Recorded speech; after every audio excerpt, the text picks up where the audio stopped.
Maram, Miriam, Yabua, se wo free takwa eba ya. Wa mane ene say. Mamba chomba ya bako. Mama ni no. Ene se be ma amenenete. O se ne ho be kire ne kakra. Ewo asetana na yetine mu. Oyemi kunu. Na ho kire ba ye kakra. Aho kire na ba ye no. O se memboa no. Aho kire ne ba ye no. E no ma miska kakra na me ye business. Na me ye product. E na foods. E no ma miska kakra se me fa ya de, me fa nka ho. Na me fa enhwefie. Nti me so me nse be ma ho a kire ne de. O san ye ukunu de se mo na me course se me boa no. Me boa na 1 year 4 months. 1 year 4 months ne so ye no. E no say esun ye ne nyame ya adom no nya adwuma ye. Onya adwuma ye no say me nsam boa no no ye de on si dan. Me so na takwa edan na ye ha ne boy ye de. Na me so me see you mate because ashas na me fa ma adwuma be e de me de man if you say or say rent no e wo so panti ye mpe 1 room se na be ya ho check akra san ba bi betime agina no because at least ye wo ba bi da kra na e ba kra na yankopon betime aboa ye ba ye ni ba bi ada na san ha dan san ba bi mu a e be ha adwen na me see you mate nti me ko so se me san boa abra me boa ne time a me hwe fie ni de me hwe ne ma me ne papa e ka ono ano ho last year ne papa no rent kwa me ana me tuaye me ba ne papa 4 million ne ma me 3.5 a month sa time no e na osan kan se me hwe fie no so eno na sa time na me jaye se eno ma fa ne ma me ne papa de anya de anka ho wo sa time na o si me hwe fie no nsi dan no efe me jaye de me jaye because sa time na adwuma na ayede akofom because eno ana ye didi wo me ye bibia wo ena ma ne chance de and me yi ni ma me ne papa de na ayede efrim no no de ono nhwe ne ma me ne de ne papa de no wo sa time na o si me hwe fie na me suyo mate nti me hwe fie na hwe me ma ye yare o ye nyare o nkola no wienu no kan no no so ne ho ye beton pa bo bibio ye me a na me hwe efe na me ya do be me nya adwuma ye o ye drill and blast o ye adwuma o gisike mu yedu nti o kan san na o hwe feminim se sika na o de ye de o de be kwa kosi dan efe ma me ye hwe ye ma hwe ni ma be ma yin si dan na kuma o be ma se o be ka cha me se onya me se so fo a o be ye sike ni pa na me se how onche mi mu kakra ha o se me ye humobro me ye boafo o abubo ni nyina kosi ye no na me si na ha mentia still cry still mentia se woni mi se we nyina wo mi mu dia onya wo sofo a obeye sikani pa na me se how emma wanya bi kura wo na adwuma mu honom na opese on ware ne nka ai na yenye tu na esa akatu in fact ma o kan sa se me no nyame anim nukure ni ma ade ato me papa man kan na me boa ma asa me na metena ho kwa asa de ya plug machine de asi me so because machine pan na ya plug asi me so na me tini ho se me hu nyina ewo so ma na ka me ani se me nkumi ho nyame anim nukure ni ebra be ma ne ka sa asem na kire wo no nya sa time ni nko a o sa time no na wa sha ase etete me already onya adwuma ye no na o tete me kakra bia na oto ne san abo me na o san de me fa atitimba na ma adwene nyanko so se oba ni nti na o ye de o tete me san no nti no o san be kan sa asem ne kan ho no afi de me hono me na bibia e Shatta ma me like me hu ni amenye nti no ye twa so kan na me de abotre bi sa ne sa adenti ade me ye bibia e ha na onye de on kan kire me bia me ye bibia e ha no ntina o ye sa na nka me njaya de kro no se me nya ne hwe o ka se ma ye ne bibia na oboa na me se wo ka se sika na me de boa wo no sisi amaya 8 months ni am guso a me hwe fie wo se sika me de boa no wan kan kire me se wo de ye de wo de kwa ware me yonko ba se nka me nye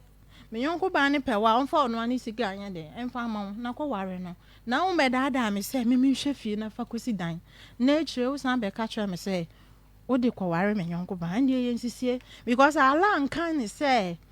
dada wo yire na gini hu sika na fa kwa ware ne yonko ba wo ye kremofo mpacha na ala kan se pewa wo sika na fa wo ye de fa kwa ware oba wo hwehwe wanka se dada me se me mbo na fa kosi dan na fe wo pile sika na va ye de fa kwa ware me yonko ba ene ma afiti wo no ene mi ku obro na o de bro me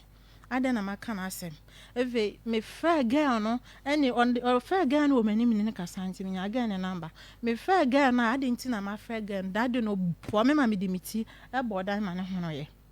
ma girl ne krate the girl ne te ye no no se no se na ode me afem de ande oni ni beja ande ma fiti one de ande ayaka de mewu ene okofa ne maame so be kan wa ade nti na ne ba na akofa be ma amaka o maame ye da no one room pe maame ne betena ho no ene amenko de bia amenko no odo ne maame oka ne maame ne nda se ne ba ne kwa ware mbiem owu onsi ne yase ai ode ne nsa nyina pem so wegu aware no meme ade na meme tete ono mase ba ne sa na me simma me ho tete a me de tete me ja me o tete na ase ba mase ba ase ade nti na meme tete ono no sa me were recording ni wo honom ade na me tete na me simma wonnim ye mbema omo kofa oba omunya omo yere no mkora mbede ombeku omo yi homunyu no mkora mo beye omo atantande ndi se me ku akofa oba na wa ba keka nsem bi a kyerɛwa mentie afenso asamba me ku be ka kyerɛwi bisa me hawa me ku ndi me famu da no ansa oba ya na wo sha ase na wo ye de wo ye mayaka de o si ono onye ready so obeti me ni mu asem nya ne ku ne ba ne kan na eno ano no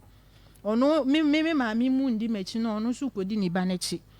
enti ni ane ba ne di ya me na eno kura so afia so oba ya me de chensa efe de mi kunu esesa ne nyoma na ode akoma ne maame na wasi na dwuma mu ntare de akoma ne maame na wasi ma ayaka de nkwada no se obro me ama me twese kan wo no so se onim na so ode ne nsa ka me biom enya papa ansa na o jai so ode ne nsa ka me efe bodi o se sa me nyoma nyina egu abonten 2 days say of friend papa ka chance oni me ejai on worry me biom ono an obefa me ono an worry me no ono asusu ompa me biom ti me obefa wo no sa na ofa wo nti me nko o jai wo sa na me papa ka chance say obefa na wo fie nti say ompa ni biom afama de ebe me kun si de bi me nko bo besia ono mfa ne sika ma me mfa ne lori fe nko nko bo besia wo baby na me mfa nko na me say me ni obia anadwo 9 o'clock na oyi me nyoma ni gu abonten say that time anadwo ni mpa say takwa ye hu no se me nko na me say me nko and oye bia ma nko 2 days ansa no anka say be yi nyoma no odi gu dem timi woda si ni kura obehwe nyoma a nsuo toburu nyoma ni na obehwe ye uchai bachai efe masi ba so oba ye na obepa me manko no me ba ko no ka me ho no oje akora no 3 years mami ni hwima akora ni fimi nsem bo makokugu akunwam e ka me ba na me ba ni hwemachi obo makoku di to akunwam se me bro no me bro na me si yankopɔ ma ne mpare me se me de me sabe ka me ame maame se me sa de no me nyeda masi ba da de na ode akora ni dwane ye me de ntuma akomo obi e na me ba ni di mechi na me fa na akora na kan wa ko enu anu no masi ba hwima akora ni fimi se o ma me fa akora na nko enya me ba eno ode akola no koye ndani nde ode akola no kwa no wona nche ba akola ba akona de meti ase so on man nche because ono menye me no se menyi ningu ai aba me ne me kunu tina no me ba ye no me na me ye medwuma me ba ye no wo ma me wo ka cha me say like mba bebre na aba na wanye o mantu na me de waje matum because me yo ba pa efe me menye me ba na first born na masi ba so nya me no fa akola ne ma no me kuna na yi na num pe no ka kire me o ka kire wo so ma me say wonyai wo na onti akola ne ma no satam so be ma ne dominti no wanti mi afa sem ne si e no ka sa sem e kire me na me si ande me wo cheche na me mfa akola ne ma ne me so de me nye nti mi akora ni maame no na opra se mi kumbeja akora na ma no ba mi mpini so nti no ntimi nja akora na ma no na me banyi mi we na yeye mo operation ba ko ne yeye mo operation na we nso yeye mo operation ti ba bia ye try no mi yeye mo operation in 6 months omo share me 2 years anza ma 6 months na akora ni beto mu nti no yes I try the same place abra me ko wa akora nti am nim no kura ni ma wo be hwe doctors omo gina me ngina na omo bom pa ya ye tum like ye katano na me abdomen no omo si bibi wo na epie enu nso pie abonten omo ye enye afa so omo pame omo jai light tin say ma na nsuo yellow echin frim omo jala omo pam enye ye omo pam a enye ye kwa na sheda enwu and wo san enyinsan ye no nti no omo pam a enye ye nti omo jai kru ma fitin me nsa hanu ma to ha say to me ho nti na me bre na ma me ne je me baba akone se ne ho to me ho fefa na me yo me ho bai me kakra na ma beje me ba eno na ma ode afa akwa ti sa me ba no ni me ofa me madam ofa me heki mama me oni me because me ba ni hu me kura na odwane on pesa akwa no kura ba me nchen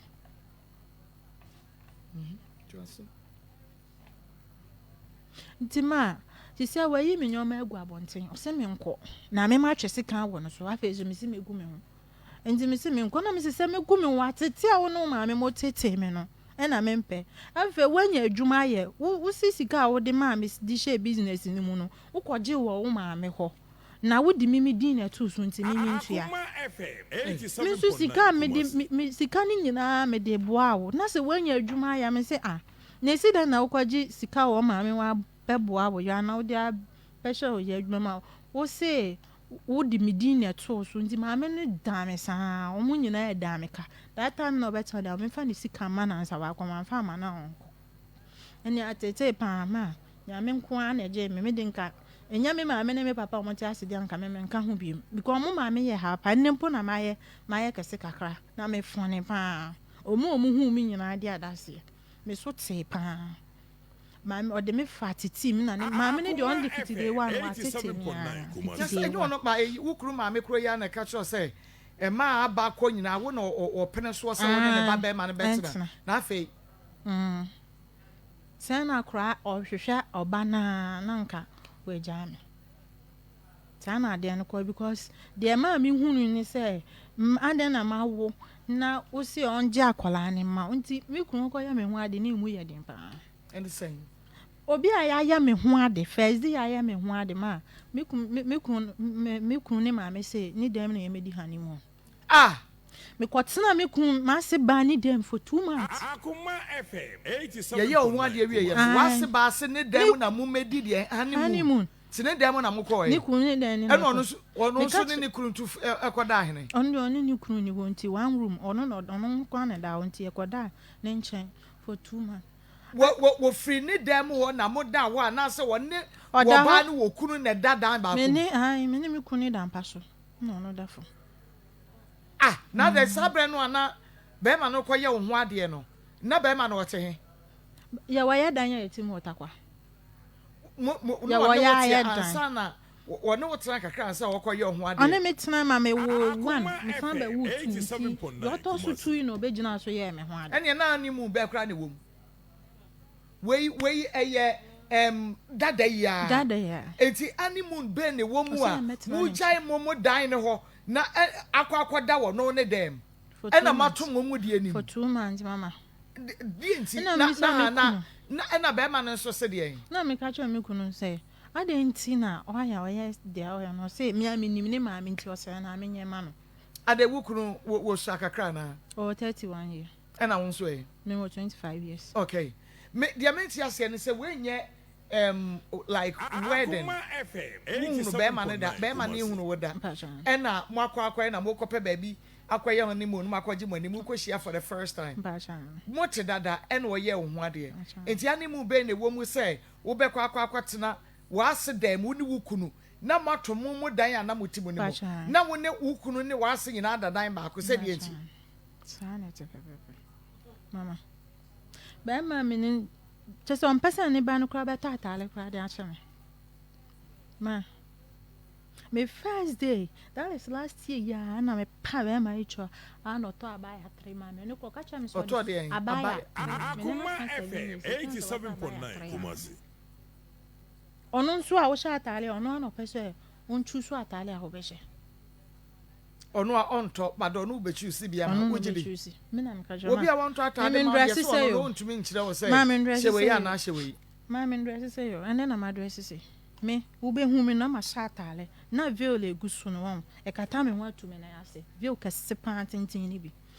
ekata wo fitimi sa ho bibia ekata me ho wo manim ha ya kakra ya ekata me ho atimi na yase me view no eno de say ya na ye mo ankasa mo dressing dada ya dressing pa waware me no ye wan kata so a oba ware fo ese so eno no fan dress ye wan tare oba ware fo ese wonto ma wo jire no fan dress se na ebe ye oba ebe hu se we waware anye bia na enti ono aso na the tension na esi from no so ono na ka cho say ye ho sa na adenti ya no say ne problem ne say be ma be hu me asem fe na dai ono onye be ma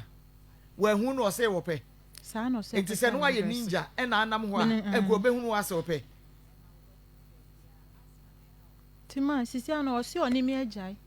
sisi ana o si oni mi ajai onye yi ompe mi bio me nko na osan ka cha mi say Islam mu no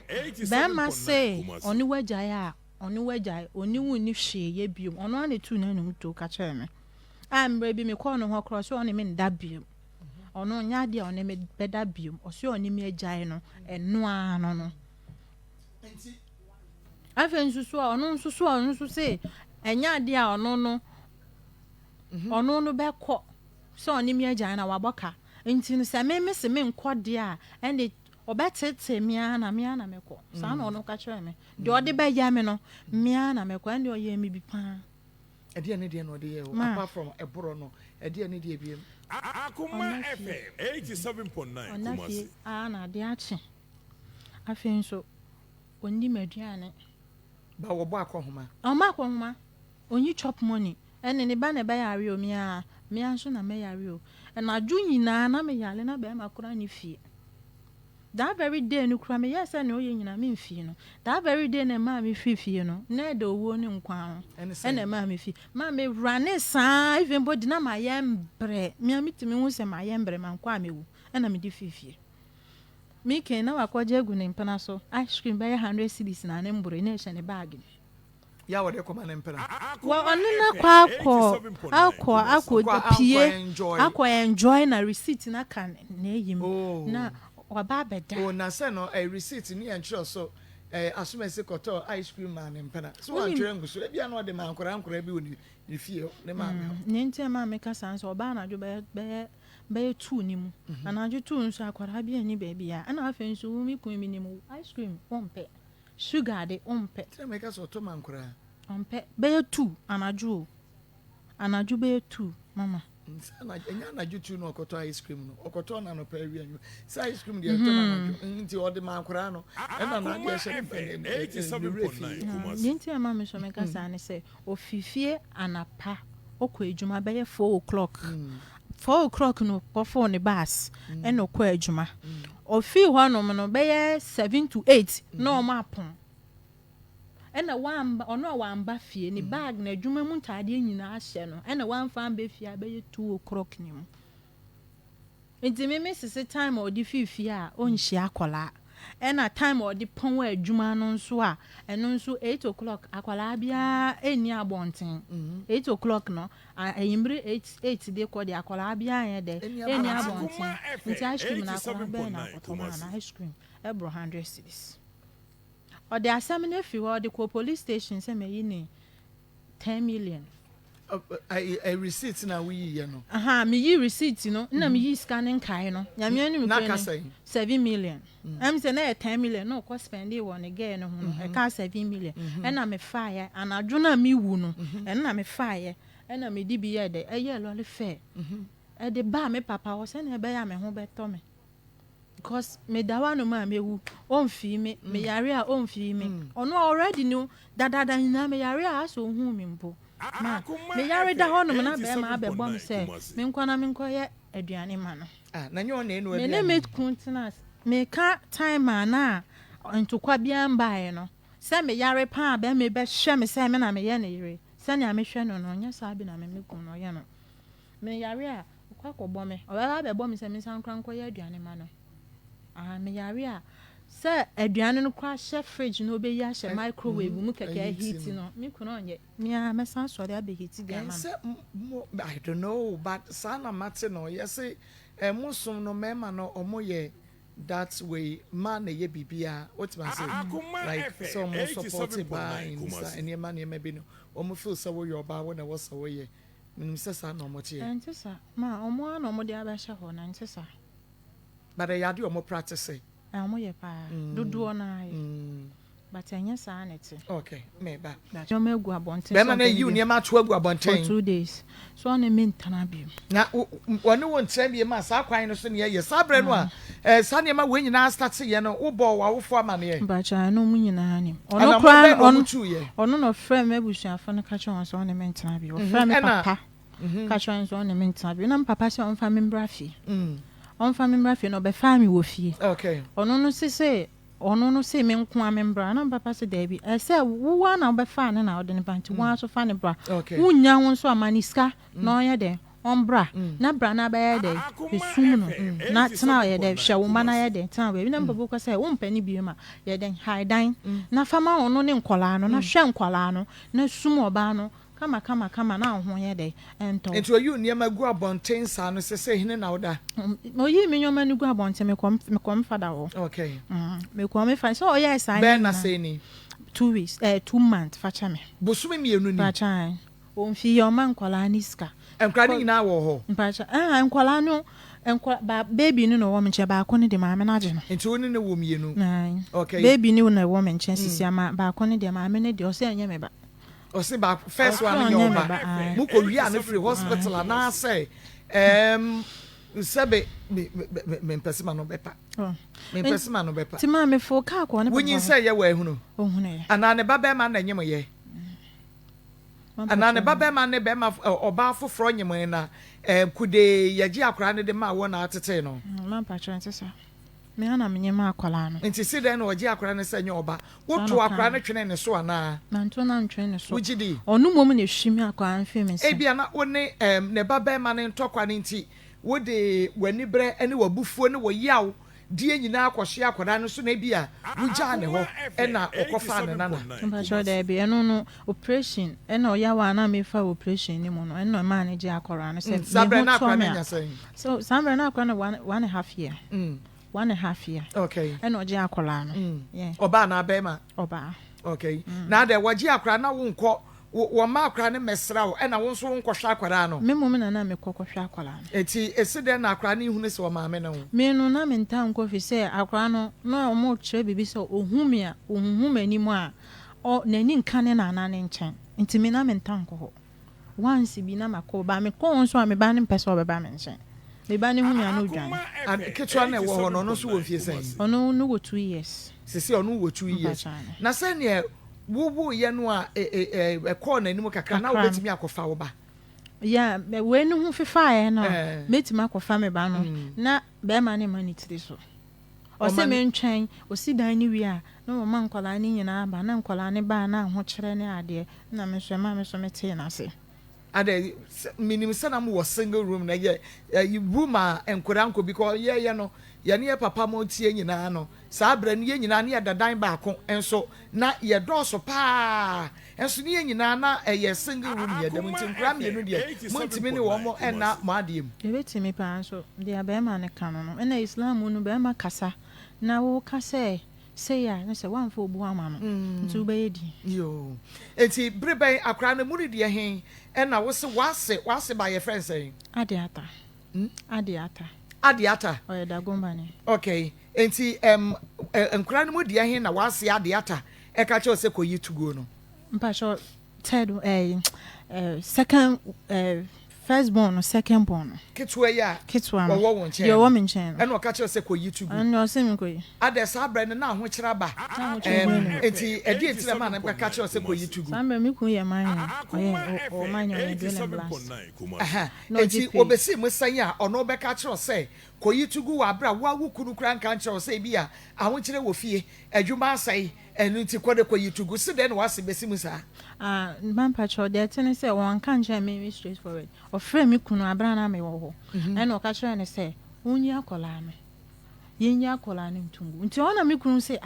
na ma ade ntina wo si yenyi akola na uswa o ka kire me mi kunu so uswa no so obe wu bebre ntem so sa ti onyi akola ne ntungu na me sa babe Say Auntie na. Me babe, me come funny din pen friend. Me come friend ma de pa. Babe. Honey. Men kwa me do. E dia me de friend me kuno no. Ma de pa. Honey. Babe. Men kwa me do. I see. Say ya de ye di agoro. Me kuno me funny din pen ile aso friend da. Oh. Me nya bi da. E no so fra wo san. O friend me babe, ono babe an no de friend. Na mo baby wo fie ho. Ti why na feed wine? Why na bo wine babe? Why na feed wine? Why na yi wine pampers? Se mo nyina mo ye baby si na mo gu fie ho. Wo de mo be ku ya ni o. Boy. Enti wo frɛ wo kru na ka kyerɛ ne sɛ munyinyi nsɛ ni ntugu because ne ba ni sha sɛ wo be wo be ma no hu na wawo da ena won so na wawo da mpacho me de na me wo ba ko wo me ma me nche wo ba ba ko ma me nche okay na ebra ohun na mo hwe mpana no na wa se wa hu ohun adiata ohun mi na me hwe mpana ne de ba ani one me tan ne o kan sa ne ma me na se me eye den kakra enti no de oba bi akwa na ompe enti o san de me akọ no ha no enti one me ye nhyehyɛ se o ma me direction to ni ma me fie se me nko hu ni ma me e wo ni din mu me nko ka se me hyehyɛ no me ne ne tse na we free me nkyɛn se oba ne ho dada omba ono so okọ ya onfre biom ti me ba se me be ye me be hye no nti nde ya ma me na e wo ni trim se me na mbese ne ba ne pe na de me ba be hwe oba no a wo ba no wa hia me abonten dada ene wase me pe dada ena me ba be hwe no na ya tena be 2 years enti the first me ba be hwe oba doesn't mean say me na me say wo ba ne pe na ya tena be 2 years kwansa me ko hu adesa na wo ka che ne say no wani gine ba ne ho ana manka me bisa na be ma ehu me na wo se me pa me ko hwehwe no a che say be ma na ase me pe na me kra na ma se me pa me se ne pe no won pa me anko won so nka che me say da bia enti the first me se ne pa wono so ka che me say watene say na nani wo mu dada na emum ka na ebia no ono so ntimi nka ntimi ko na wo ka che me say me ba no mba ha na wone wo so wone na atena na me se man pa 2 years na o se oba won nchen na wo se oba won nchen wo fie so oba ye no ma twanya mregum pa so on frɛ me da on frɛ me ono so se oba won nchen me ne so na ti wo ho no eni nti na ma ba me hwehwe plan na me kun ni me ye de no na wo kun ai sabre ya wo hia no sesese na o was 31 a sabre na wo hia no o was say sabre na me hia 87.9 obe 26 27 eno kra se na still won sha no sha eno kra na won sha enti no se wo ko hwe no na wo ka che ayi wo feel se ne ba ni sha no ka che se rabe se sabre na won ne ba ne ngoyi eno aka che se raba me ba no wanyini yo me da so tete aduane ma no feeding bottle tuana no eno ntu wanyini twen obi amamba ne ho na ne wahunu na wa anka hwe ena mo ayekire nso wo ko fie ho na mo nyina mo tene kra nso no obehu esem mienu nyina na mo tie ena be so am be 4 times we can one 5 times no buy or be discipline o se ono we gu aware no me ade nti na me tete ono sa ne mama ma yese omo ye tu ba ko me kunu na aware na ni nua ba no ma aware ba ko de onware ono sha ono nso me kunu be ma no nso abetreten me se me menjai se me di me ni me kunu asem ne che be fa me funu wanya ise wudi woni wukunu na se ada ebushia na hu fa bu ma wo ma na mame ebia wo tu osa me hwe wa wani be den pa mame wonya ba yira bre wadwo osa mame me kwa ebushia ni mo no mano to krampon to ma se me kuma mpoda mano kranto me kan se me kunu keto ada ma omo na mo pese me nya bibi na me nye eno ne sen omo se me guma me chop money a me fa ma omo no mu fendi dwa ma me ma omo no omo se omo hu mi se mani adin na me mani adin no ma enye disrespect me mani adin ne ye madwuma me mani adin no madwuma na me de ye de me di kom and omo hu sa hard working in me no I don't know say enu nti na omo ye de omo ye ne dia na me kunu keto na wo bo life ya no mo ka say bia eye omunua be ma ne sika na me more life 87.9 me obi a me pa de toto me madwen wo mi tim no say nyame boa na mitimi nyame boa me ye adwumadin na me nya sika na me nya baby papa ta na me hoto me na me bo life unza usi susa na otototo nyoma etwe usika etugu pa nti na mempe sa de me wade a me jusu no enu ana me yusu na ma hwaso yie sa na me ye omu nyina di arase omu tumi de me dressing kra di mate mekuma se wonni dressing unta de nya fe na mkacho mekuma se mre bi na wonta de nya fa omu blame omu nua be ma no en se nya wo omu masiba pesa me na me ntonsha me mikunu me na me ntonsha no instead of so no betonsha me no pesa me na me ntonsha mikunu no wase pesa otonsha wukunu wo be siesie be ma ai o ka jere me da because anya onu anka wunya be ma bia wo wiase wo me ade ada no na me ne akuo se wo bia na e kasa asem we se adan na emema emaamenom emema enua mema nom eya na omo feel say abusia no ayewo oba no u favor me pa che wo me Mr. say tutu na mo nyam na me ko say ni po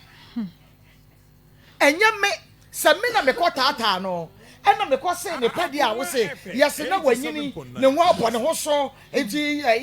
ebia ono akra na ebetata no wonu na chiri ye o so many years kra no wonya a man no mo no so exactly meme whatever onu wo kumase enti kumase fo ma ye ope ha wo mo do so aden one pe bi wa ha na wo be chesi tema enti no se ye be ona ye aye wo mo se na ye nua be ma no eni nua be ma no eni nua be ma no eni nua be ma no te se de wo de che se ase de nyame se ayi koto na wuwo se ayi double na wuwo se ayi akranti che se wo ti ase wani me bi okra wo ti ase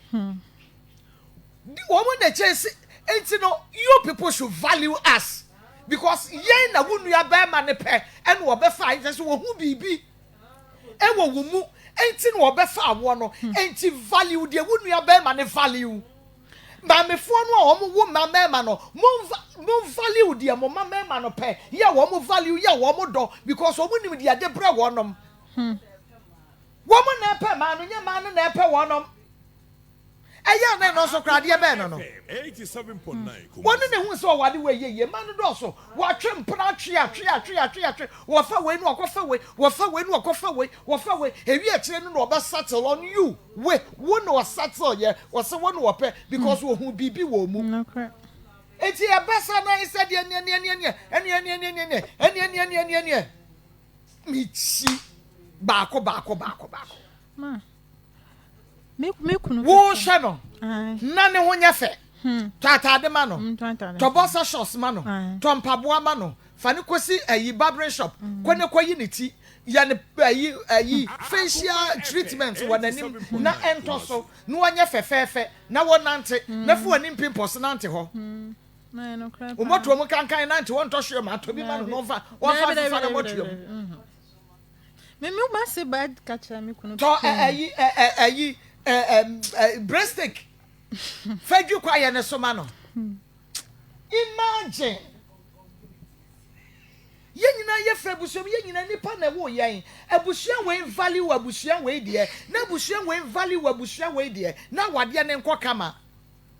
aya amonya isa de no asam we bai mama sha baba wa bia wo ba hwa ne ho fe na be ma bia akwa fa no ana we hu na se hwe ye nua be ma ni yo hwe nua be ma ni yo mu nua be ma ni o hwe oba ni ye what a compatibility to so mama me se me kunu ketwa me call papa na ogina aware animu e wo me kunu ni side ni fie me call papa ne honum e wo oboase me call papa ne honum ade che me koka masem che papa ni nyina na papa ne hu se masem go because na asem ne wo papa ni nsem omo nsem a omo kana me kunu ji asem ne call police station o wie no sanso yi call dosu Akoma 87.9 kumasi ya ntwen wo dosu amra sisi ya na me nkomenu aba fefe ho obroni Maako na ne de wo firi hene na ebe mense nya asem keto papa no we twa asande ne wati ase wo firi ne nche ne baye and then you kan no kranka memma wo de wo no 7.9 FM na Afia TV Osei Kofi TV Akoma nsem dwumadie no eno a ena wo hwe na wutie me pa cha nuan me adofo mo magye adwa mame na che se yenkɔ yanim pa na ebre no ekɔ dodo mame ni kan ma ye nua ba yakraba na se muhu na mo behunu ni aba eno nti ye frɛ mo oba pa me mo akraba na apom te sen yo me da se enti ye nua ba wudi ne biem Samira Mohammed. Okay. Enti ubeka Samira Mohammed a ono ena woni ne sister eba ha na oka se omo oni abrantie bi anyem ye frɛ no yaya na ehun se nkoye bebre wo bo na mane ose da bi ada ose ne ho yi na hyi menim se wo kai ma yeto ye nsa enso e de frɛ yaya ema nanon wo bai ena obeka de wono so enim ne nyina akɔwie sɛ yɛbɛyɛ DNA na esan sɛ bia na obi twam nti ma mema kwan na Samira enka bibi ketewa bi enche Samira wo na wo de asɛm no ba ye mepa cha wo ne tofa ema ye na asɛm a wo de ba na ne sɛn ma me ye ne ntem ma me ne bre mesrɛ wo me de nye sɛ na e ba ye yenko me to aso sad no minyim ye no ena mi won fami ena wo bisa mi se mi yari anana mi si mi mu ye manu aduro ena wo kan se en ko hospital mi si de bi ebe manu aduro ena yo wa bo frame na da kro de na wo frame na e kasai enu anu no wo frame a matimi fa no call ni bio ena misu abe wo se minyim ena omu kan chere mi se one day na mi se ayi no omu jino number na friend omu kasa wie ya ena o si you what we ba na omu akasa to omu ba na omu akasa wie no to ena yo koye scan no nyina omu si 8 months 2 weeks ena misu yo ye ba ya man ko hospital bi na down ye ba ya na following weekend I me call hospital and me call your love in so account. Okay. And say and wo nti na die nti na mo de ba ha na ya se die nti na wo tina ma mo de ba ha and I was see enya ne dia nti was see say enya ne dia die nti na no was enya ne dia was see man kan kire ne nti. Okay. All right. Enti ya kwaba na ho ye ba mi adumo ye da nyame ase wa bone tofa on se de osi bone tofa ketewa bi no okay enti men kase kan nyina na mom de meka no se edi enti ena ma won so wo ka se nyinsen no enye wo dia mama me da se wa busame I didn't tell me kase nyinsen nya me dia because of say me ne ge ne to no ye ntene bone so me nya ne bone bia me mbono me ndidi na tem me kwaja no kwan oba me wana me busa na asem 1 2 na o si de bi enye nyinse yare na me si me fa on hospital o si de bi adana me koja no kwan no ano no me friend na wonfa me test na wo reply enti na me so almost e ko 1 year say 1 year kra bakra na mo ka chem say wonyem dia me na me so me Jesus san nyam dia okay banka media dia nka ese omo de to ase ma me na me so me nya we enko onyem ya no na wase enko omo ka yeah because nka won so behunu sa won na tie tie wonyem dia yare na wo yare na ka me say me media na nka me maja sum okay by omo yare na no ko ye no ka chem say bre na the moment na me friend so asa da na me kosi na no ano no wakwiti me contact ni bibia enti me so me ngintum say nya media enti na because of me ka say yanko edie ni na de no kra ne beda din bia enda me da say enti asem no na ye twi bo ne tofa e de amema wo no enti ye koye DNA na adana ye DNA ne sample ne bra na doctor eye no ade a chen ye na no pa ye awia ye betina ase en me de to so e ma ya hwefo ne ye tiefo nyina ehunu se doctor eye DNA no wo explain kire wonu nyina e ma wo bia te ase ansana wo take sample no e de akọ eye yaya ene akoda no e sample no na nyame adom ye beko weekend no e na Dr. Fred that was Friday say DNA no results no aba bedru na yen no eya na yen pen konkonsa ke betimi ebisa se doctor na kosan but ye pese ye ne wo awo abonte a wo hwe na wo tie yen no ye nyina ye pe enti ye misa ye pese ye nyina ye behu no wo studio ha ye ko bisa ya ye inquisitive ada ye wo dia na akopenti behu na nsa open behu na ye dai dia na enti ye misa enti ye nyina ye ba behu no die ne no ene ya dia anasa nyane dia enano messages ya eba no na ebi ka oh ya dia na ebi a ababa wa no ne niam bi no wanye ebi nso se da bi se ye ne dia akọbọ na mane ye nyina sa na ne ya adwene ye ntanta even fidua yi bukra no ebi no se da bi nya ne dia na pastor Julius nso ne an so se ebetimi ya ne dia na emom che se emu ye kra na emu apai ti se de na monsumu mu apai wa bonte no enu nti ene na ye behunu se eye ne dia ana se enye ne dia okay Katanka ya pharmaceutical and research center na make for one medre friend no emulate ba supplement de amawo bomodi aso betumi amawo sa aka dre bisa se eye kama hepatitis arthritis stress obi a wo pese onyini che na afa wunye nipadua mu eten na utumi de kọ na wo de ba wa bra wo mmere wunye boho wunye no phone da bi edra wo hia eye emulate herbal supplement no so wo ma won saka bi na wo no mu a ada wo be send me message na so wo be frɛ me na wo de ho adanse se ma ko wan kyerɛ me adebɔne enu nti se wo ye pani na wo no mu a wo be nom atremiensa anopa wia ne anwumre open for de o ma akora no fo wo ni mu fie dumienu a wo ntumi enfa adra yi ebi Kantanka herbal pharmaceutical and research center one adroyi ubenya biato baby ato adro bia na mbom no fra 0555 610 592 0555 610 592 maka hit patch and na me koto gay na me ye ni say kwasho sa no ayada me keke no afili keke na say dey am gay hit patch we do say ka do am hwe ni moja mo e do mo ye ma me agye me rough and we wo so koto bi na e bia won so abedwum yo chinyi photo mas ba ko ni me o na so we dey ma feeling no dodo enu nti no wukoto dwe na ye oya usisi na ye oya wo chiribere mo na ye oya ba bia ye oya bia me pacho wuti de mesra wo da mfa mi nkota ho wan hwa nti wo de wukoto dwe ba bia ye oya bia mfa bi enkonkota ho fa bi ta ho na wo be hunu se wo be wine no 24 hours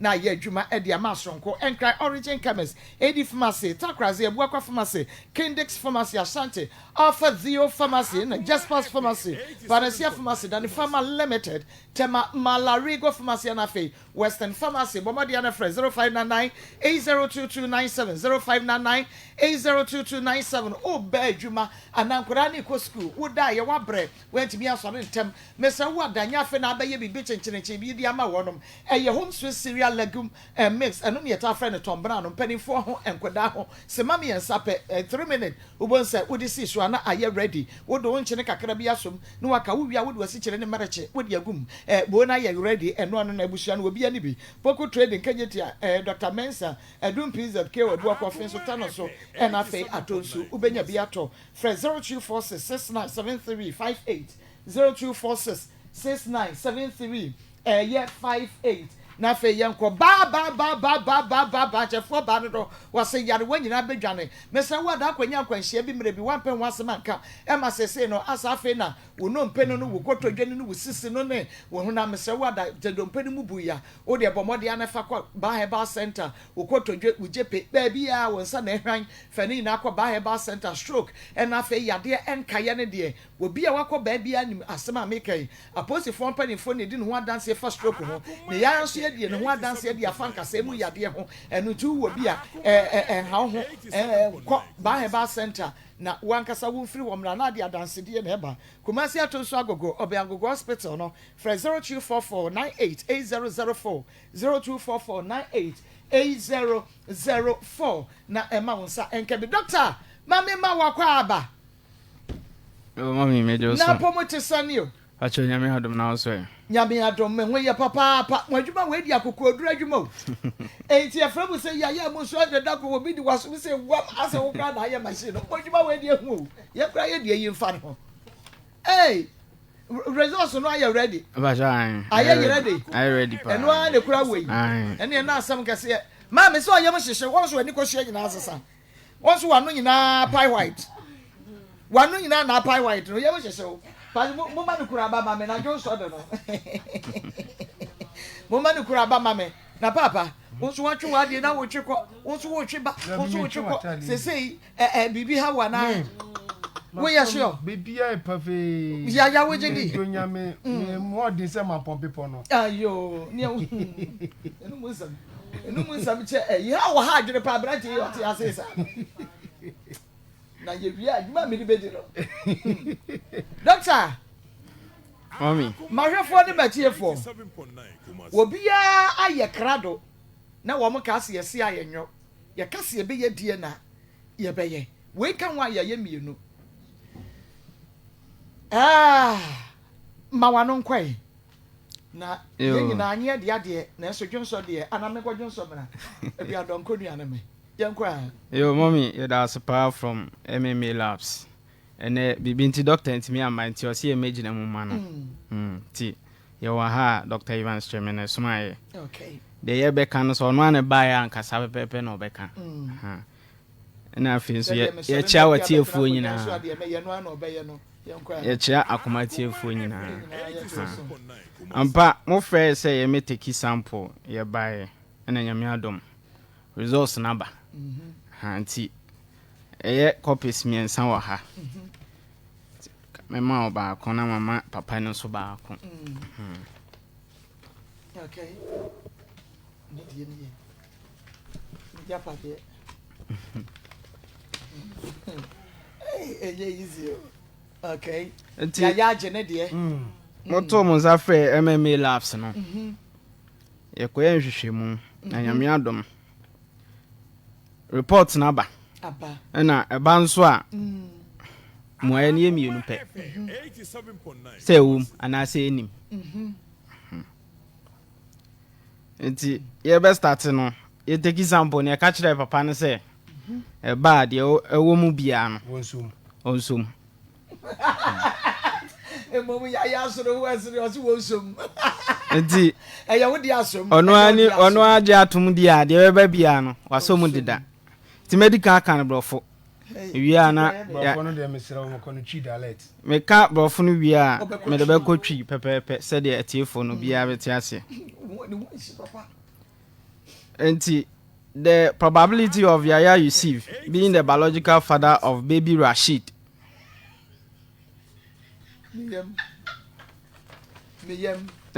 Auntie me battery big garlic mixture na me de ma wo bo mo de ada no bi eye 3p unu bi abebo o na wonim ye de wo garlic and afei natural plant juice and ye de aye 3p garlic mixture wono bo a e bi stream immune system no stroke kwa ye kase dodo ya de ni na pressure ebeko wo de fe doctor 0248928824 0248928824 ehu na me de yes ade na de asabe kra me dia ye grow fine mo jadro na me de ma wo adodom ye de koko e na ye grow fine eno nti bomode ansa wo be no bi wo da na dro wo ntumi na onsa ye titiriti wo ye adwuma e wo gya ho oba wo fiti kro mu eniema aye si wantan e wo mu a wo de e ye grow fine e mo jadro adura me no mo ano no eno nti no bi 0244596532 0244596532 okay, that's it. Papa ni din ha Yaya Yusuf. And akwara na baby Rashid. The probability of Yaya Yusuf being the biological father of baby Rashid is greater than 99.99%. Therefore, it is practically proven that Yaya Yusuf is the biological father of baby Rashid. Boy, tree no oh meti asie meti da tree no ne tietia ne tenten nyina ne se ewo ye nhwehwemu no baby Rashid papa ye friend Yaya Yusuf ne ba wow hey ne ba Bajan 87.9 kumasi ha results no aba yɛno ano no oba menni problem wonni problem apa menni problem memeyɛ bɛma wɔsi nsu ansa na wayɛ dɛ waham nti menni problem memeyɛ nsuro biribiaa mɛgye akora na wɔbɔ tu wobɛgye wo ba no awɔbɔ tu no kwasɛm sɛ wokasa akora no a ɛyɛ wo ba aba first deɛ ne nyina akora no yɛntumi nkasa wo ba because ne twetwere yɛbo enti no yɛde akora no ba na yɛnya ɛnɛ yɛgyina so deɛ wobɛgye wo ba no because of sɛ denti a meka sɛ mɛgye akora na wawa tu mam menim deɛ wobɛhwɛ me kyina ɛna menim deɛ wobɛboa me daakye by asotwe no a me nanka menyɛ madwen sɛ bɛba studio afiri ma mene ne na wofoɔfoɔ enti na metwe na so sɛ enti na wotwe na so no yeah na wonim sɛ bi a ɛyɛ wo dia but ne ɔyɛɛyɛ no nti ɔyɛɛyɛ no ɛna me so meka ka kyerɛ sɛ mekɔ no menim bibusuafoɔ kɔdi nkota ho deɛ ɔmbia mɛde meka kyerɛ ɔmo nti ɔma mbusa me na ɔmode mba studio ɛnti na me so meka sɛ de sɛ yɛdie ne no nti sɛ yɛdie ne no na aba ɛna ɛsɛ wo ba a wagye waadeɛ problem okay nti deɛ wokan deɛ na kyerɛ sɛ wo a wonim dabi menim wow menim by sɛ sɛ mene no kɔyɛ scan first scan menya abotrɛ ama mebɔ ɔmo kɔyɛ scan sɛ wate aseɛ ka menim anka mɛka kɔyɛ scan ka menkɔyɛ scan I see wate aseɛ maame ɛyɛ ɛnɛba twe afidie no twe kɛhyɛwa no wani agye wani agye wani agye pa ada na yam hyehyɛ kakra na yam hyehyɛ kakra ho ho wonim sɛ bibia tumi si doctor script tumi si saba meboa nti na bibia tumi si nti sanfom so na wo yɛ no wobɛyɛ biem sɛ wo ne bɛma bɛnyem na wonka nkyerɛ no wonyɛ biem wasua nyansa frim okay doctor okay nti MMA labs ehene fa na mo wo emoa na maso ye mu sadie na ye emoa na mo so ye mu sebe ya asumdue ebebe fie mu na papa ebenya odo ahwe ne bakorogen ya wonwe na kire se akira bi menim sika kɔhwa akora no a ebia na da bi no be ma bi aba abegye se ne ba nti moa na mo boa ye mo wo hene mo number ene de wo hen obi pese oye bia yo mami me da se ebia mesa chia Akoma tiefo nyina na sisi ade ne de aba eba ya chepa na sisi ade enva ne se ne bo na aba fom bebre aba fom pa last week doctor de eyi kire me no ye de ato TV so yi aba fom pa ti sisi ano de ne ye wo mu ahoro bebre na de hia pa na ye peace of mind no obeze wo hu keke sa akwala ne ye oba na wasom ndwo ti se de ye and peace of mind no sa pepe ti eno no ne ye taaye pa ene ye woko to de wo ho aye fe ne legal ye wo immigration e bia de akwala ne tu kwan na forensics and the advanced one ye ntanye sa ti personal one no amamfo se ye nte so na obi antimi nya bi ti sisi ye nya sponsors a almost one best sponsor na yetimi ate personal one so the fe ne almost sponsor fakani bi o ma fakani bi e dia mankrofo sa pepe ti ye boda dana na ye je for peace of mind no ti say they about 1600 I see na mom jeje wo ho ne say o ba o say ma me ne ka ho bi ntumi nko fa akora no se wo de akola no nkwa na beba de a wo ba obeye liga no no watua normal price no it's a peace of mind no na wo pa eno ne ayama omo a sabi omo ho nso so wo ho nso a na wa fe wo ba 1600 ya teso pa wo ba ya be yama eno ne nkyerese results no ho beka said ye ye ne ma na sa pepepe ene ye be ye na ma 1600 oba ye be yama de aka no nso ende ebo ne nsesan ebo dada na wo frɛ ya ye de ebo ne bibia betu dwa ama Okay. eti kumasi ha sei ye wo Daban MMA labs for Daban Cindy's Junction ahojo Daban Cindy's Junction odru ha signboard yellow si ho a obehu ye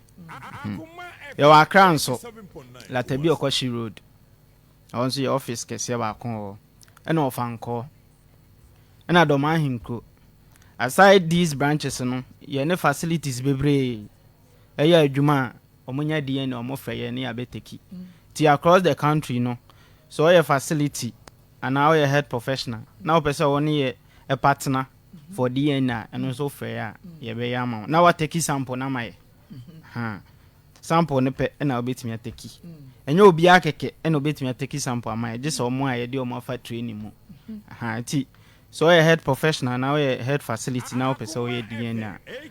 now we bi wo so ye ho a o fair ye do be fantasy me ya je watu ti baby awo Ghana bia no uhia de na ofre ya ebeba Okay. ofre ya ebetuka aba se wontimi mba ofre ebeba ti your number no the hotline is 050 050 16 72 748 748 050 050 72 748 748 na the toso no ye 024 024 035 035 2524 2524 024 024 035 035 2524 2524 ti wo frɛ ya ye no be kasa fefefe na watimi abaya so ye nyame enhyɛ mo papa MMA labs sɛ abrebia no sɛ situation ebi ba sei na ekoyiri mu a yeto yensa e de frɛ mu a moba na mobɛhwɛ esevu e de mayen sabrei obi ane na adwemu ya no kresene ti sɛ me a mete ha impo sɛ mehunu sɛ eye yayadea emti no ye de nyame ase na mesumani age sɛ resource ne ba ya osmeje tum wo be memu na de ye meda ne nso sɛ oba no nso se de me ye no mesuam bibi wom enya ade me repeat sa de kro no ebiemu enu nti nyame nhira mu wokwa monka nche doctor se mechia ne ba cheyo eda mo sepa so aha Akoma 87.9 FM abra wadawro ma bra na ebeji adwa no na kire se yenkwa yanim saa